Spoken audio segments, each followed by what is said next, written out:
Welcome in, friends. 5 minutes with Sean, maybe 10. Going to be a little different today. Today is something I don't think we've ever done it here on the show. We're gonna replay an episode. Um, Tragically, last week we lost our good friend Mike, the CarGuy Correra. Unbelievable human being. Someone I've known for a long time. I first met Mike at a conference in Vegas. He didn't want to walk up to me. He had seen my podcast or whatever, and he thought maybe I was too big to approach. The way he tells the story was so funny, but he's a gigantic guy. If you haven't met him, he's a big guy. And so I found it entertaining that he was concerned about that. And I'd instantly known who he was because I'd been following him for one of the first follows I'd ever had on LinkedIn was Mike, because he was in dealership and he was talking about social media. He was talking about things like Google My Business, with the many name changes they've been through. My point is, he was doing all these things in like 2014, 2015. Like it's, you're talking a decade old thought process that now people think are earth shattering. And Mike was always earth shattering in the way he thought about things, the way he approached things. He was so well-rounded because of the way he spent his time in his dealerships. And then when he left dealerships, he went to work for technology companies who interfaced in different ways with the automotive space. But because of his well-rounded ability, he could work in sales and service. And he did such a good job of always bringing that retail mentality that I think is key. I don't think is required, but I do think it is key for people to be great at being vendors, is having been a dealer and having lived that life and been a part of that. And Mike did that. Mike did that. So today we're going to rerun his show. This show is back from February 2021. In this show, you'll hear Mike you'll hear what I mean. You'll hear him talk about different aspects of the dealership, different difficulties. One of the things that stood out to me when he talks about technology was that managers, sales managers, service managers, whatever the piece of tech you have coming in, you got to be the first one there on train day. You got to be the first one to engage. You got to be the first one to understand it, man. Because if your team struggles, your team wants to push back, you'll be able to stand up and say, no, we've got this together. And it just really sums up who I think Mike was to me. And his goal, like many of our goals, is to leave the car business better than we found it. Mikey, I know you're up there in the big dealership in the sky, my friend. Big showroom in the sky. Mission accomplished, man. Mission accomplished. You did it. We're all better for having known you. And while this time right now does suck, your message will move forward, at least through my organization and forward. You can assure that, my friend. So we miss you already, buddy. Enjoy the show, folks. If you haven't met Mike, you didn't get a chance to meet Mike, the show will help you do it. Thanks a lot. We'll see you next week.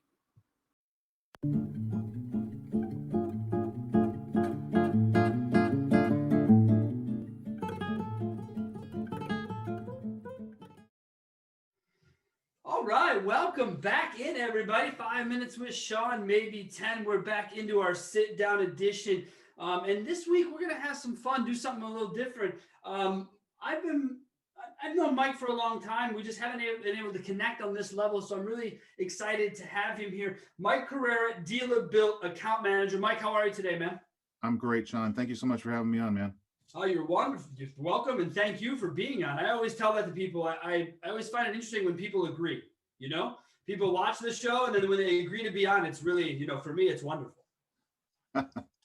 All right. So as everyone knows, this year we're taking a little bit different twist on the sit down edition. We're having the guest bring the topic. As everyone also knows, this is not a bit. I do not know the topic. Mike has not presented it to me at all in any way. So with that in mind, Mike, what are we going to be talking about today, man?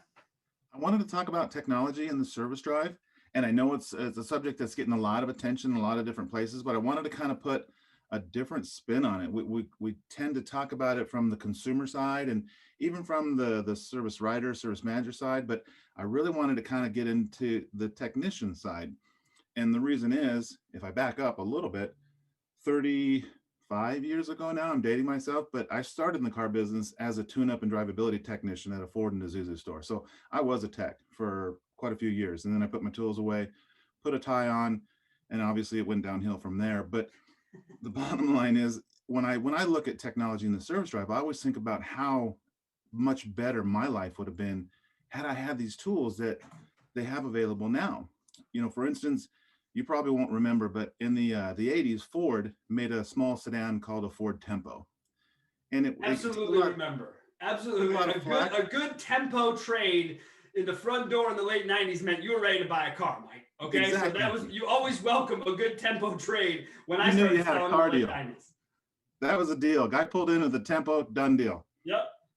The Tempo, it had a problem in its ignition system. As Ford was transitioning from the old school points and condenser to what we have now, distributorless ignition, there was a lot of phases in between that weren't necessarily great. And the Tempo had a known problem with a component in the distributor called a stator, right? And every time I'd get a Tempo in my stall as a tune-up technician for a minor tune or anything else, the first thing I do is pop the distributor cap, take my little pocket screwdriver out of my pocket and kind of depress it on that stator. And if it was soft, it was going to be going bad. Okay. So that meant I had to take the paper RO, the repair order, walk over to the parts department, walk in the back counter, see Gene, the parts guy, ask him if we had a stator and module in stock. He'd write it down for me. Yes, it's in stock. Here's how much it is. Then I had to walk over to the service advisor. Hopefully he wasn't out in the drive with a customer. Or if he was, I had to wait for him. And then I'd say, hey, I need you to call this customer and get authorization because this needs a stator module. So then I'd be standing there waiting. Most of the time, as we all know, even back then, people had answer machines. He'd call and he'd leave a voicemail. Hey, folks, got some stuff I'd like to go over with you on your car. If you could get back to me, I would sure appreciate it. Well, now I'm stuck. I'm on what's called authorization hold.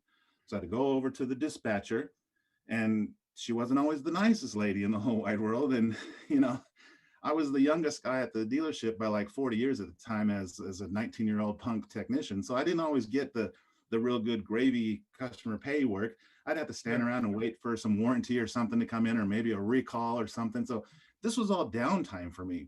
And even though at the time I was flagging in an 80-hour pay period, I was flagging 160 hours, 180 hours. I mean, I was quick, I was good, I was efficient, but there was a lot of downtime in that. Now, fast forward to that same type of situation with the technology that's available from companies like Update Promise or True Video or any one of the other companies that are helping out service departments. A technician stops, he sees something that the customer needs to know about that could benefit that customer in getting it done while it's already apart. In that whole process, he can take out his phone, make a quick video. Hey folks, this is Mike. I'm at ABC Motors. I'm taking care of your car today. While I was working on it, I noticed this component right here. It's going to be needing to be replaced really quickly. I could get it done today, right now, and have it done on the promise time that we talked about, or you discussed with your service advisor, if you let us know if you want to go ahead and get it done. He takes that, sends it to the parts department. The parts department notifies the service advisor that the technicians found something. They have the parts in stock. Here's how much it is. He electronically sends that to the advisor. Advisor gets it. He can forward that to the customer in a text. All of us can answer a text. If you're in a meeting, most of the time, I'm sure if your phone goes off, you'll at least kind of eyeball it out of the side of your eye, right? I do it all the time. Text messaging is efficient. It's a way to get the information to the customer immediately. So it eliminates all that standing around, all that inefficiency time. The technician is happy to find things that the customer could benefit from because it's income for him. Let's not kid ourselves. It's going to pay him more hours if he can find things that he can upsell. But the motivation is greater if you have a more efficient process that benefits the customer, the technician, the service advisor. There's no negative. It's a win for everybody. And Mike, I completely agree, dude. Here's the thing. You just listening to you explain the process you went through. Granted, 40 years ago, fine, like whatever, we don't, it doesn't matter to me. Inefficiency, 35, not right? 40. All right, 35, 40, doesn't matter. 35, 40, 50, doesn't matter. My point is that the inefficiencies still probably exist. The things that you dealt with 35 years ago are still probably things people deal with today. So that's why I wanted to say that. I'm in stores all the time. I was in a store last week that the technician is still bringing a paper repair order up to the service advisor. And I literally watched him wait for the service advisor to finish what he was doing in the service drive. He's just standing there waiting. That's downtime. That's it. And that's what I'm saying. That downtime for me is about efficiency, right? If there's nothing we've learned over the last year, in our business and in our lives. The time is what you have, and you must maximize, you must be efficient. You talk about people talking about the idea of tech and service drives, right? And so I saw a post, you probably saw a post on LinkedIn recently, a service advisor of a big time Ford dealership out east was saying, hey, who are people using? What are people doing to use video in the service drive? And you mentioned a couple of the companies that were actually listed there, some of the text to drive people, my friends over at SnapCell, whatever it is. See, that's the thing. I don't really care what you use. Just use something.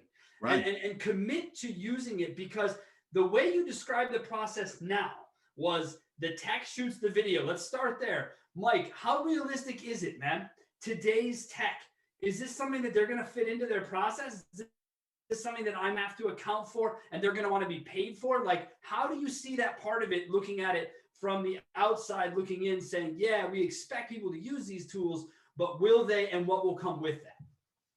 Actually, that's a really good question, because in my capacity, I have been involved with the training and the implementation of technology systems being rolled out at dealerships. And the key is the buy-in from the tech. You got to start with the technicians. And like you said, their question is going to be, am I being paid for this? Yes, you are. If you can get more jobs done in a quicker time, your flat rates are going to go up. You're going to make more money. That's the bottom line. Yes. And if you find problems along the way, each ticket goes up, the cost of each RO is improved, et cetera, through time. But you know this because you've been in the car business long enough. That is a long-term value proposition to someone, right? In the short term, it's more work. Do you run up against that, Mike, with technicians where they're like, yeah, I see that, or they see that and they go, yeah, I get it? Most of the time, as soon as we start explaining it, the technicians, just like you, see it from a different, they're living it all day long. This is their life. They know the life of getting an approval and the hassle it takes. So as soon as you start saying that you're going to eliminate that for them, you don't got to leave your bay, sir. You can take a quick video, send it off to Parts. Parts is going to tag the availability and price to it and send it to the service advisor. And meanwhile, you can keep working. Then the service advisor is going to let you know, hey, I've got the approval on this. Now you walk over to the parts department. The parts are sitting on the back counter ready for you. You're not standing waiting. You grab the parts, you go back to work. Now, instead of putting a car back together and then getting it out of your bay and getting another one in and then getting an approval, hey, that car that's out there in the parking lot, you can go ahead and pull it back in and take it all back apart again and finish that job. They start to see it. You can just see, literally, it's beautiful to be involved with, because you can see them making sense. They're like, oh, it sounds like it. It sounds like it, because I'm hearing you say it and I'm thinking to myself, if they did buy in immediately to the efficiency level, which I mean, that's all this is, right? It's making you more efficient, you the chance to make money. Is it fair to say, though, that all systems make it as easy as you make it sound, Mike? You make it sound like anyone they use in the space, regardless of DMS, you know what I mean? Like, there's a lot of plugins. Is there any caveats to the way that you're kind of explaining this and going about it? Because it sounds so simple, but is that what you found regardless of the systems involved? I've found that, yes. There's unique nuances on each system, and you know, the car business is the car business. Everyone kind of uses things differently. It doesn't really matter as much how the system is designed to use, because each dealer, they all think they're smarter than the average bear. They're all going to adapt it to the way they do things.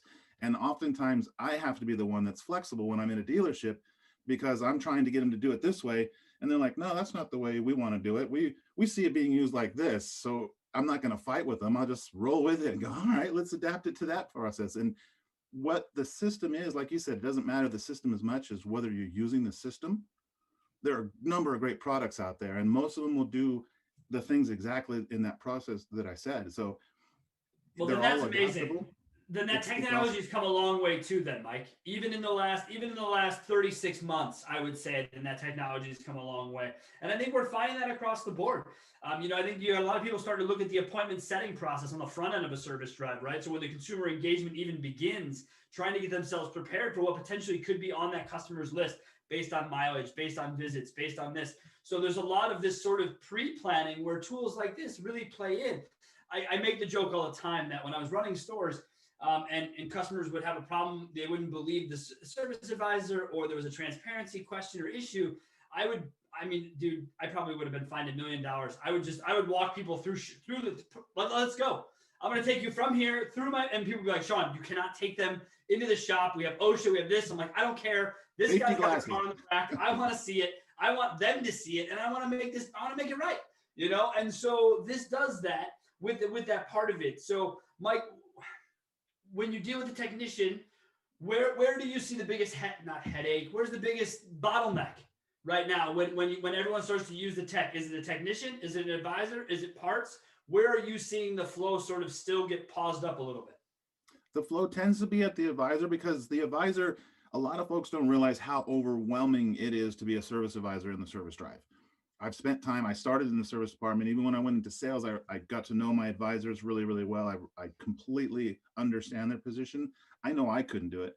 To juggle that many balls in the air and know 16 different vehicles, where they're at in the process of being repaired, what parts are going out, what approvals need to be. Service and then having some of them pick up phones, Mike, on top of that. You know what I mean? You got them answering phones, setting their own appointments, dealing with, I mean, it's one thing if they're making outbound calls or a client calls in a request of their name. It's another if you got these guys setting appointments on your drive. I mean, get an appointment setter. I think there's AI for that now. Like, just find a different way to get something off these people's plates. No one appears busier in a dealership than a service writer. Right. Not in my experience. A lot of them are cashiering their own tickets, closing out. So that's what I'm saying. There can't be, right? There has to be a process that says, yes, when you're settled, Mike will take care of you. Thank you. Have a nice day. Like, I pass it from Mike and Mike rings him. I mean, Mike, is that part of this issue though of efficiency? Is that all these separate bottlenecks and expectations we're putting on singular people? Is that part of the problem? I would say definitely. And from a dealer standpoint, all he sees sometimes is cutting costs, cutting payroll, being able to consolidate positions, but that doesn't necessarily take into consideration the increased stress, anxiety, frustration levels. And if you don't have a happy team, man, you don't have an efficient team. Well, let me say this though, right? When people say that, because I hear that all the time in my life, right? Because I deal with vendors, dealers, that's our whole lot in life. I hear people say cutting costs, right? They say, Sean, how would I add a technology? It's going to add a cost. Well, if these 5 technicians became 10 hours more productive than we've paid for it, we've paid them and we've made additional money. So I'm not exactly sure what I'm not doing to cut costs. I might be adding them, but if we can, your bottlenecks sound so time consuming, Mike. They sound as time consuming as getting cars to the lot sometimes, right?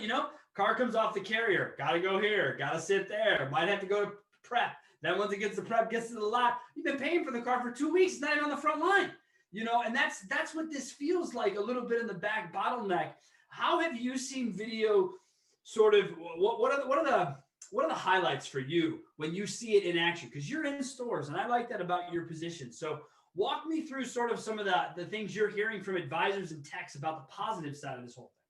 The positives, I got a store I was at back in the Midwest. Their call volume dropped 60%. And that's a good thing. Some people think, well, they're not getting calls, they're not making calls. The reason their call volume dropped is because they didn't have to. They weren't calling the customer, leaving a voicemail, and then the customer calls back and, the service advisor isn't necessarily chained to his desk. He's out in the shop, he's out in the drive. The customer leaves a voicemail. Yeah, I'll go ahead and get that repair done. But the service advisor doesn't hear that voicemail until late in the afternoon. He's not able to get the job done. The customer shows up thinking, okay, I told him it can go ahead and finish the repair. Is my car all done? Well, we didn't get the authorization until 4 o'clock. So you're going to have to come back next week and we can get that done. No, I'll just stop at Jiffy Lube on the way home and get it done. Or this weekend, I'll take it to someplace else. All these things that come together. When you send either a text or a text with a video, transparency is gone. There's no issue with transparency because the customer doesn't have the capacity to say, I don't believe you. They see a set of brake pads that are down to metal. They're like, oh my God, I'm driving a car. Yeah, get it done. There's nothing more powerful than the visual of it all. You know what I mean? Nothing more powerful. There isn't for me. And I've been fortunate. I haven't had major, huge repairs. People who watch my show know I have a prized Subaru, a 2007 Forester I love with my life. I got it with 6 miles on it. It has 167,000 on it now. I've had one major repair, well, actually 2, but the first one covered by Subaru. Second one, major repair. Huge bill, needs new heads. It's a big deal. The whole thing got done right here. The whole thing, except for the initial phone call, because just like anyone who wants to deliver you less than ideal news, I appreciate him calling me to say to me, hey, Sean, look, yeah, the check engine light is what we all feared it was. It's the heads. Here's the cost breakdown. Here's what it is, right? Because that probably would have been informal to get via text. I probably would have been like, well, I mean, okay, this sucks. At least he explained everything, went through why this is what else we're going to look at. Well, we have it off, blah, blah, blah. Okay, I'm happy, right? There was no photos, though. There was no video. And Mike, I got to be honest with you, dude, I wish there was. Because about 4 months later, I go out to my garage to start said Subaru, all fixed and done. Go to start it. Mike, I don't even get a crank. I get nothing. I get zero. So I'm like, okay, yeah, dead battery, no big deal. So I get a tow to my local guy who wasn't the one who did the actual heads repair. The local guy says, hey, Sean, yeah, you should call Guinness Book. I said, why is that? He said, because your car has a battery, you have an original battery. You have a 2007 Subaru with an original battery. I don't know how this happened. I don't know how you're still driving. I don't know how it's even working. And I said, but wait a second. 4 months ago, these guys took my motor out. They took everything out of the thing. How did they miss this? And he said, well, if you would have been using our video technology, you would have. And I'm like, son of a bitch. There it was, like if they would have been using what he uses, right? They would have sent it to me, recommended it to me, gone through everything. And so there were different processes, same car, different processes. I appreciate everything being done by text. I just do. It's just easier. It's just easier. And you talk about, it's funny. So Mike, when someone says that, I'm sure you got like, oh my God, Mike, our call volume is down 60% in our service drive. What has transpired, right? When the reality is, did anyone look at the text indication? Is your text usage up 4,000%? I shifted the focus by saying, how is your RO gross? Well, our RO gross is up 18%. Okay, so your car volume has dropped, and yet you're making more money per RO. So do you see the correlation there? Yeah. And the concern just kind of went away. Yeah. So when you do this, you talk about buy-in from the technician. Does it start bigger than that, though? Do people always starts above that need to be the biggest buy-in? The decisions are always made up top, and sometimes those decisions and the justification don't trickle down. A lot of times a GM will tell a service manager will be all excited about something, go see the GM and the dealer, and they'll make the decision, okay, we're going to invest in this technology. Then a team shows up to start training, and that's the day the service manager decides to include his team and say, okay, guys, you got to do this now. And when that happens, yes, you're going to get nothing but defensive attitude, resistance. Oh man, I'm so busy now. I don't have time to stop and hit my phone and do all this stuff. So agreed. Mike, this seems easily curable. Why would this be still the case? This is simple 101 communication. Is it not? Am I missing something? I mean, if A agrees and B agrees, shouldn't we go tell C? If C is going to be the one to use it? Correct. Okay. Ding, ding, ding. You're the winner. Okay. Well, I mean, look, I was looking that at information but out I was into the feeling world, crazy. though. We need to get these folks on the same page. So I always go out and start with the text and let them know, guys, I turned wrenches, maybe not as good as you. I don't know if I could do it these days, but I did what you did. I understand the frustrations. Here's how I see this benefiting you. And I'll share with them that same story. And it'll make people laugh, and it'll make people, and as we're talking, you can see the light bulb start to go on. Like, yeah, you know what? This can save me money or time, which can save me time, which can make me more money, because in that world, that's all they got. Right. A tech can only monetize the hours in a day. He doesn't have anything else to do. He can't sell anything else to someone else during his work time. So that is the job. The job is selling and fixing, right? And the same thing happens with the advisor. The job is selling and organizing. So there are massive things that happen within a customer's journey into a place, right? Now I see service advisors that I deal with for my wife's car is at a Mercedes store. They all have tablets. They come in, they take pictures of the car, they do all these things. The picture of the car was great, dude, because during my service car wash, the front tow hook came off my Mercedes. So the panel, which is like a weird custom painted panel, which is like $300. And I said, look, go look at your pictures. It was here when I gave it to you. And lo and behold, they're like, yep, first picture, there it was, but it wasn't here now. And they couldn't find it, so they had to replace it. But they had the evidence. We didn't have to argue. I didn't need them to goodwill me anything. They could have simply said to me, here's the video. It was not on here when you pulled this car in this morning. And I go, Okay, my bad. Order me a new one. It's that part of it that is. I'm trying to think why people wouldn't use this. Mike, what are you hearing about why I shouldn't use this stuff? Believe it or not, I still hear that wouldn't work at our dealership.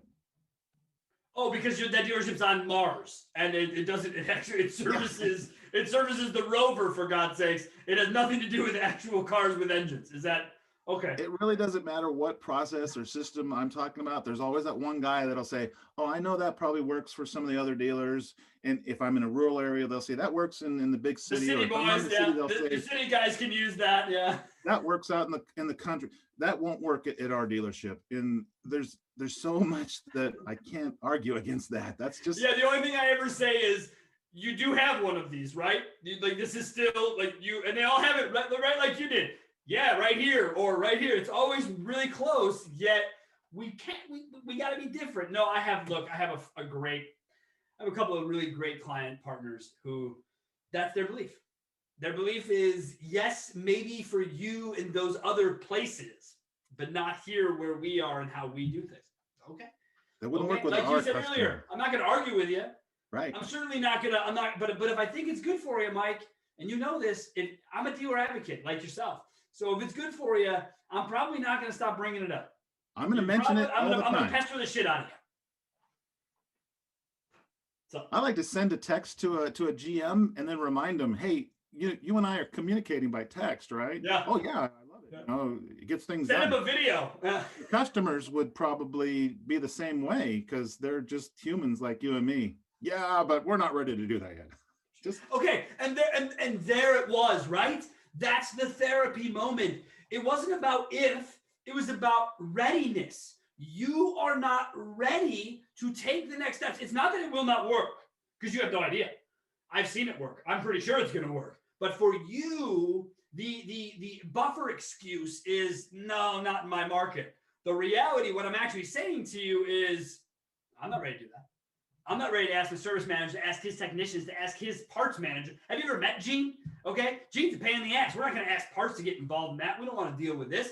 That is what's happening in these stores. And I struggle, man, because when I was helping run stores and being a part of that operation, if it came down from the people who ran the stores to do whatever it was to be said, that's what got done.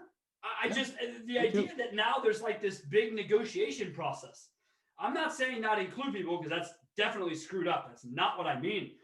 But as soon as we decide, as soon as we walk out of the room and the owner goes, yep, we're signing that product, and he's coming in on May 1st and it's March 1st, we're going right downstairs. We're getting everybody in the service advisor room together, and we're going to start with the advisors.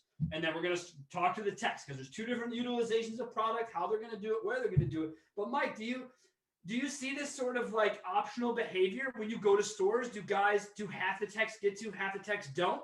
Or is it 100% or nothing? Like, how do you see that? The only way it works is when it's 100%. The ones that aren't able to get the buy-in from everybody, the ones that just go out and go, hey guys, this is what we're doing. That's how it's going to be. And then they go back to their office. And then 3 months later, they're calling me up going, hey, we're going to cancel this because I can't get everybody on board. What do you mean you can't get everybody on board? It's not really an option. You're the manager. I mean, I'll be happy to come out and let's get everybody together and do some retraining. Maybe it's a resistance because they're not comfortable with it. They don't feel like they can do it fast enough, or, there's all kinds of reasons that could be causing the technicians to not adapt it. But sure. It shouldn't just be an option. Like you said, you don't get when I was a salesperson and when I was a technician, I didn't have a choice. No. It's like, I'm not a parent, Mike. Okay. So I don't have kids. My company is my kid. That's how I deal with it. Even my Subaru I mentioned is like my kid. I don't have kids, but I observe people. That's my life. I love to observe. So I noticed this new trend while I'm in stores with like grocery stores, where like parents are like sitting here asking 3 and 4 and 5-year-olds, like, so what is it that you would like from this aisle? What are you going to eat later? What do you think about this? And all the time, I immediately flash back to my childhood of just being dragged through grocery stores or put under the cart in the grocery store, shit being loaded on top, and then getting in the car being told to help put put bags in the car. That is how I remember my life as it relates to food. And food being put on the table, regardless of your input. Here's your dinner. You got no choice. And people say to me, Sean, when you have kids, well, guess what? I'm not gonna. So we can get rid of the when I'm gonna. I'm not gonna. So all I can do is observe. I know that there's nothing like being a parent, but from the observation side of things, there's way too many options, dude, that I did not have that I think cause a bunch of unnecessary pieces. So anyways, you and I agree that dealerships really need to have that top buy-in. But now you've subtly mentioned service managers as potential bottlenecks to this process. And I only say that because you said that ownership would approve. You said that the guys down here who have to use it don't hear about it. And then you said on training day, this guy here, he likes to go out and then go back to his office. What can you give me, or what can you say to service managers who might feel trepidation towards moving forward, the idea that they don't want to get involved? What advice would you give to people who aren't fully embracing this, that you have met along the way now, to the future selves of people who will be dealing with this? The advice I give, because it's come up quite a bit, is again, I put it back on myself. When I was a sales manager for many years, I've been at many stores, and ownerships have changed systems, whether it's a DMS or a CRM system. And it's not as an enjoyable process to bring something new, a new system in, right? But my team, my sales team, is going to depend on me to have the answer. So if a sales guy comes up and says, hey, Mike, I can't put the customer's trade in the CRM. If I'm not fluid in the CRM and I can't show him how to do it, and I just tell him, well, just figure it out, it's going to end up in a breakdown.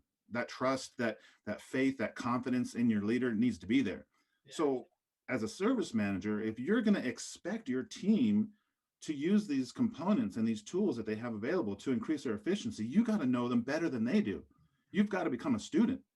You've got to be the first one there on training day and say, folks, teach me. I'm a sponge. I want to know this thing inside and out, so that when my team has a challenge or a difficulty, or they resist it, I can be the first one to walk them through it and get them familiar with it. Because if I don't know it and they just stop using it, I can't coach them. I can't get them better. I can't overcome their challenges with it.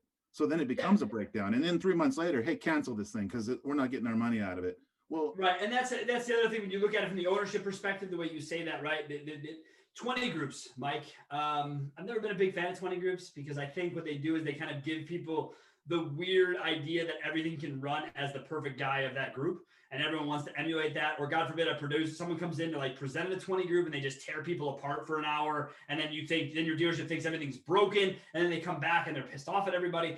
How many times do you deal with a concept that comes from ownership and then is put on service?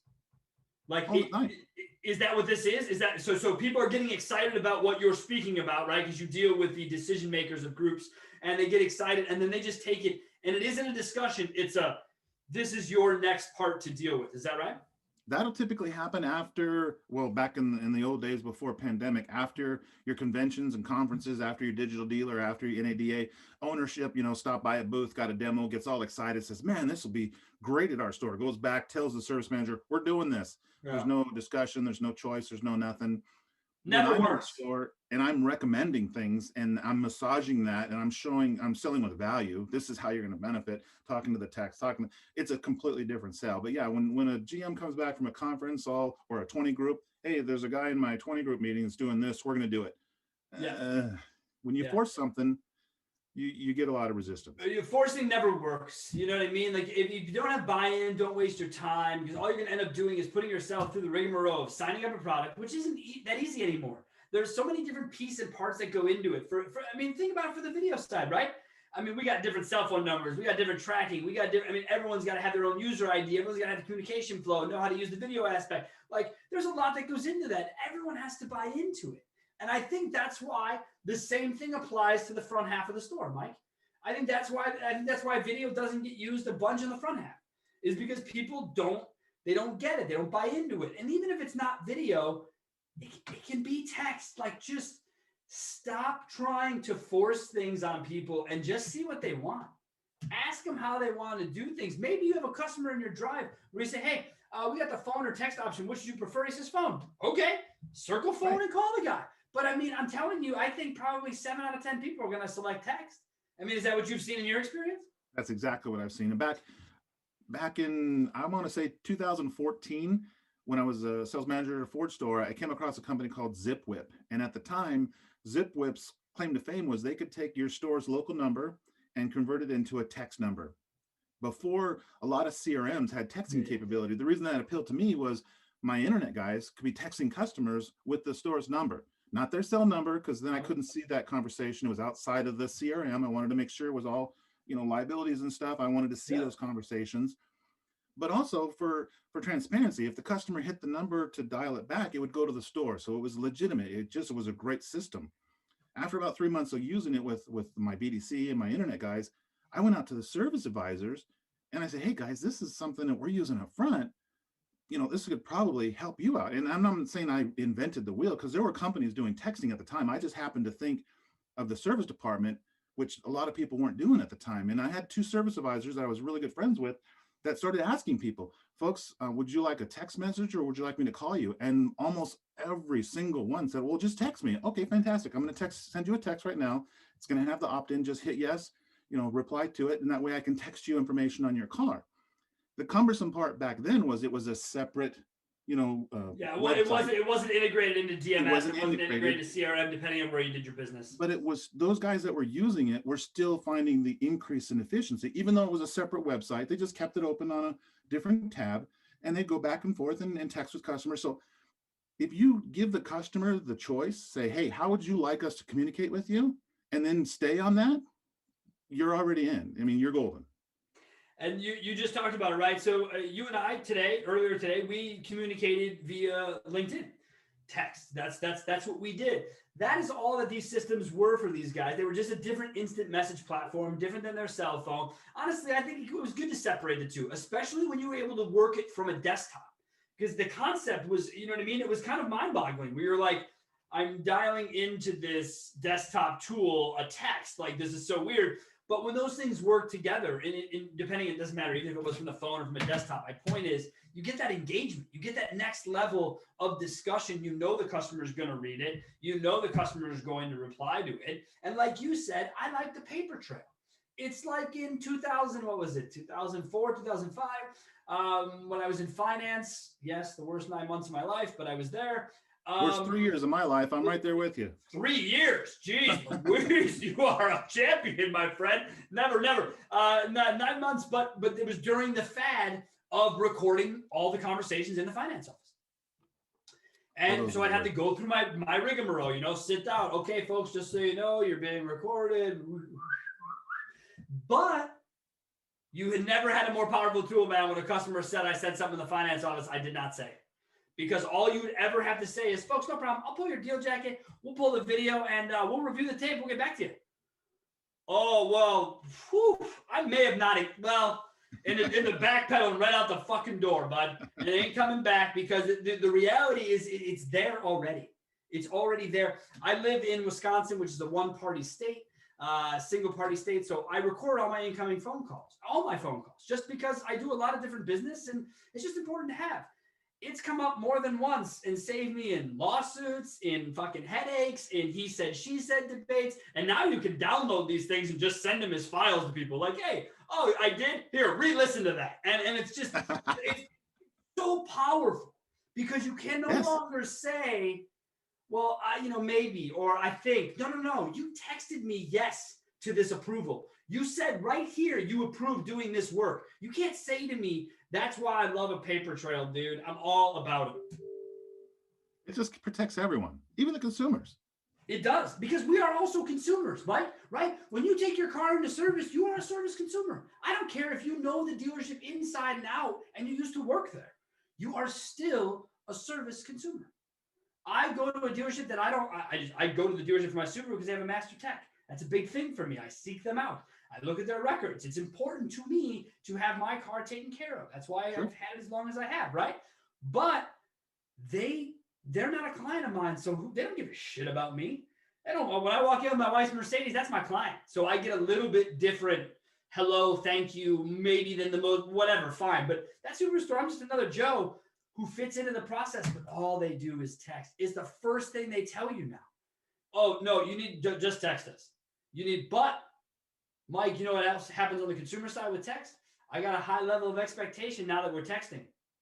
So when you don't deliver, when you tell me I'm going to get an update on my car in 1 hour and it's 3 hours and I've texted you twice in 3 hours and you've said nothing to me, now we've got a fucking problem, right, Mike? Right. Once you set that expectation, if you don't deliver, it's actually worse than not having set the expectation. So, Mike, how do we set reasonable expectations, and how do we overcome them when we do not deliver on them? Because I know you've done both. It comes down to under promising, over delivering. Always. When I was working in service, I used to tell the service advisors, don't tell the customer that you're going to get back to them at 3 o'clock. If you know you're not going to get back to them at 3 o'clock, well, it avoids a confrontation because customers don't want to hear bad news. Actually, customers would rather the truth. If you tell them, I'm going to need this car till tomorrow, they may go, oh, shit. All right, let's just go ahead and do it. But if you say, I might be able to have it done today, their expectation is it's going to be done today. If you already know you're going to call them back and say, oh, I'm going to need it till tomorrow, now you've just made it double worse for yourself. And there seems to be this human nature to try to avoid confrontation, but a lot of it is created in our own head. We just assume the customer's going to be pissed off when they hear this, so we don't tell them up front. Yeah, we create the animosity because do you know what happens when they make that call, Mike? Because you've heard it, right? It's this like, yeah, hi, Mr. Jones. Yeah. Yeah, I don't know if I'm going to be able. And what the fuck, man? Have some confidence. Pick the phone up. Tell Mr. Jones, your car has a little bit more of an issue than I thought. I'm going to need it till tomorrow, but for your safety and ours, I think it's the best route for you to take. Does tomorrow work for you to pick the car up? If not, potentially we could get you a loaner.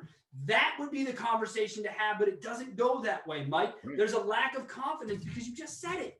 Man, you just said it. We convince ourselves that what I'm about to say is gonna ruin the other person's day, and they're not gonna want to ever speak to me again, and this is gonna be the worst thing to happen. Most of it's in your head. Yeah. Most of it's in your head. I like it, Mike. Good job, buddy. I like that. That's like a great piece of advice is get out of your own way. Just because you think you might be aggravated by what you're about to tell someone that's your shit. Don't do that. Take it inside and say, this is the story, Mr. Jones. The car is this. The time is this. The time frame could be as long as this. We do it on the front half. Right, Mike? You can afford $340 up to as much as. Just apply it to the time of a car. These guys told me for my car, hey, Sean, could be 2 weeks, man. Could be 2 weeks. We got parts. We got heads. We got gas. We got tech time. Could be 2 weeks. Okay, no problem. You know what I mean? You guys got a loaner for me? Yeah, I got a loaner for you. Here you go. Great. See you later. No problem. Call me in 8 days. It's a win. I didn't even think twice about it. I didn't, you know what I mean? The bills, whatever. It doesn't. Right. You're like, score. Yeah, because it doesn't. People are like, oh, how am I going to explain the bill? Customers are not that dumb. Right. I knew when I brought you my car based on how it was running, I was in for a serious effing problem. Not to mention my Subaru, when the real problem hits, it shuts off the cruise control and lights up the whole dash like a Christmas tree. I know that because it's only happened one other time. So I knew when that happened to me, I knew I was screwed. I have no problem with that. Not to mention, I have a commitment to the car. I've had it for as long as I have. I bring it in. It's been paid for almost since it was my car. So it's not like I have a payment against it, right? And people will say, Sean, how could you put $4,000 into a car that old? What? How could I not? The car's done nothing wrong. In 11 years, it's done nothing. 12 years. It's not over 11 years. It's really not that expensive. Thank you, right? So that's what I'm asking people to do. And what does it matter? You don't know my financial situation. You don't. So don't assume that you do when you call. Just because I bring in an 07 Subaru doesn't mean I'm some tree-hugging hippie who lives off the land. That's just not the case. So you don't have to worry about the number. It's the number. Right. It's like when people ask you to sign for the receipt after the work's done, after you give them your credit card, and they're like, oh, please sign this. Like, well, and if I said no, and if I just right now, I'm like, no, I'm not signing this. I won't do this. What the fuck's going to happen? What are you going to say to me? Well, I'm going to take your car back apart. Like, it's just, we worry so much about people's own reactions to something that we're not even sure we can deliver. Right. It's crazy. Make it as easy as possible to be our customer. Deliver the news the way it needs to be delivered. Mike, it's easy to say though, isn't it? I hear it all the time. Oh, we love customers. We're customer this, we're customer that. Really? Have you checked out your Google reviews? I mean, I know you're a GMB guy, so I don't have to tell you about the power of GMB. I know Mike the car guy lives the GMB life. But it's separation of what's really going on versus that. Mike, I want to ask you about one last thing before we go, because I'm going to put this. I've been getting frustrated about it. The Vroom commercial. Have you seen this during the Super Bowl? Yes. Okay. All right. So it's a 28-second commercial, right? Of silliness. It's dumb. It is what it is. Is it worth all this outrage, Mike? Am I missing something? I just feel like I've given this too much attention, even bringing it up now. But I'm bringing it up now because I was on a call yesterday with a website company who's been sort of leading the charge against Vroom. I still don't know why we do this, but we're leading the charge against Vroom on behalf of all the dealers. So they start the conversation. Their monthly call, they start off with, well, here's how we're going to react to the Vroom for your website. And I thought to myself, how the fuck are these connected? Like, how did we get here? Mike, what do you think about the Vroom commercial? And is it sure, it's weird. It's kind of cringy. Sure. But is it worth all of these dramatics? Just what it feels like. Not a bit. And the thing is, a couple things. First, we got to remember we did this to ourselves. Oh, it's you can almost stop there and drop your mic, buddy, because that's the point. They wouldn't have this fodder if we didn't produce it for them. It's 2021, and yet I still have people that will tell me, oh man, I had the worst experience trying to buy this Ram pickup or this. People call me because they know I spent 35 years in business. Hey, where should I go for this vehicle? And sometimes, because people change dealerships and such, I may not know someone that sells, a particular brand of Volvo. I don't have a guy at a Volvo store I can send you to, man. I wish you the best. And then I hear back, oh, geez, man, it was the worst experience. There are still people getting treated badly out there. So those commercials aren't going to go away.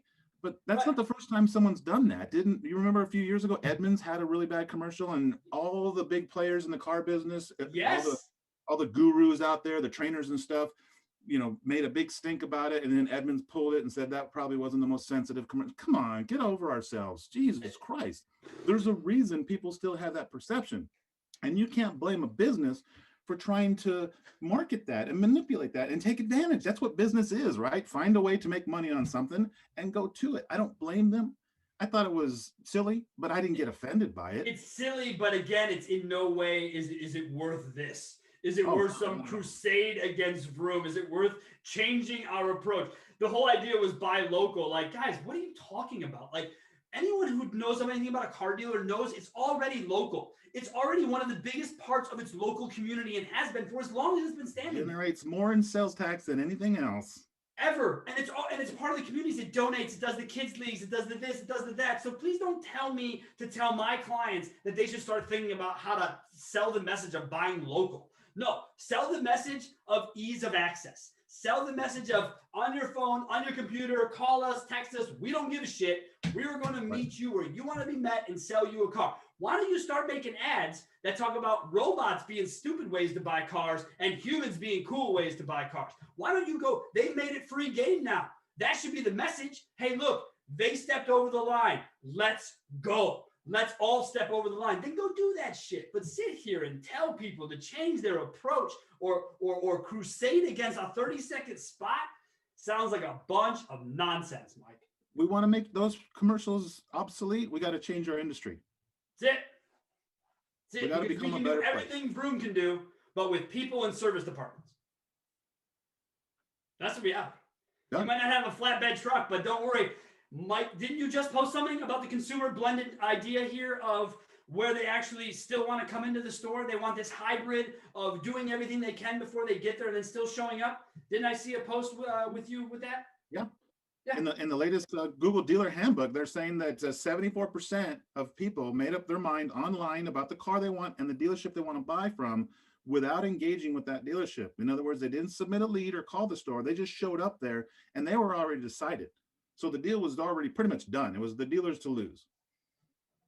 Yep. And I'll tell you what, we'll full circle this whole thing. My friend Dave and his lady Kelsey, they tried to buy a Subaru, pretty much cash deal, pretty much easy. 5 hours, Mike. 5 hours in the middle of a pandemic with a child at a dealership. Now, they didn't have their child. My point is they were away from their child, making it even more excruciating that you were sitting there spending this kind of time dealing with this sort of nonsense. So again, I ask us as an industry, before we worry about everyone else, worry about yourself. Right. Make sure that you yourself are following everything you can do to make the best customer experience possible. Mike, anything you had to say to finish us up here, buddy? I appreciate your time, man. It went by fast. It's 45 minutes. It feels like we were just 5, maybe 10. Yeah, so, hey, that's what the show's all about, buddy. 5, maybe 10. Mike, dude, thanks so much for coming on. You are a great guest with tons of knowledge. Your time in the business is crucial to the success of others. So thank you for sharing your knowledge and time with us. We really do appreciate it. Mike, where can folks find you to follow you and do more of what you do?